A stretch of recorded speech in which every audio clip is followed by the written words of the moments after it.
কাকা গরু কি ঘরের ভিতরে রাখছেন?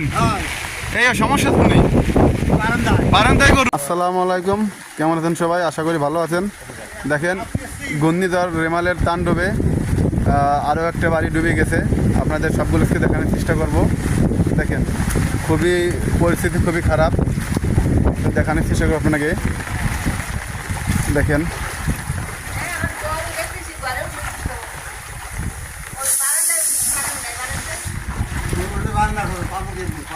দেখেন একটু আপনারা সবাই ধৈর্য সহকারে দেখতে থাকেন। দেখেন গরুর গোয়ালটা পানির নিচে চলে গেছে। আপনাদের মুরগিগুলো কোথায় অবস্থান করতে দেখেন, আরও দেখাবো। দেখেন হাঁস মুরগির খড় পানির নিচে। এই দেখেন খেরের পালা, ঘর, বসতি ঘর। এখনও বাতাসের বেগ আগে